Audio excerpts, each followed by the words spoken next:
Hi friends, நான் உங்கள் ரம்யா பேசுகிறேன். திருக்குறளை பற்றி ஒரு டெய்லி ரெண்டு ரெண்டு குறள் பற்றி பார்க்கலான்ட்டு இருக்கிறேன் ஃப்ரெண்ட்ஸ். ஏன்னா நிறைய குழந்தைங்க ஃபோன் அதிகமாக யூஸ் பண்ணுறாங்க. ஸோ அப்படி யூஸ் பண்ணும்போது இந்த மாதிரி நிறைய நம்ம அந்த திருக்குறள் பற்றி சொல்லும் போது அட்லீஸ்ட் அதுங்க காதில் கேட்கும்போது அவங்களுக்கு கொஞ்சம் யூஸ்ஃபுல்லாக இருக்கும் இல்லைங்களா? ஸோ அதனால தான் ஃபஸ்ட்டு கடவுள் வாழ்த்து, அறத்துப்பாலில் கடவுள் வாழ்த்து. அகர முதல எழுத்தெல்லாம் ஆதிபகவன் முதற்றே உலகு.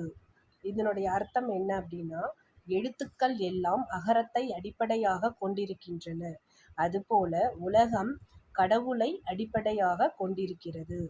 இரண்டாவது குறள், கற்றதனால் ஆய பயனென்கொல் வாளறிவன் நற்றால் தொழாரெனின். தூய அறிவு வடிவமாக விளங்கும் இறைவனுடைய நல்ல திருவடிகளை தொழாமல் இருப்பாரானால் அவர் கற்ற கல்வியினால் பயன் ஒன்றும் இல்லை.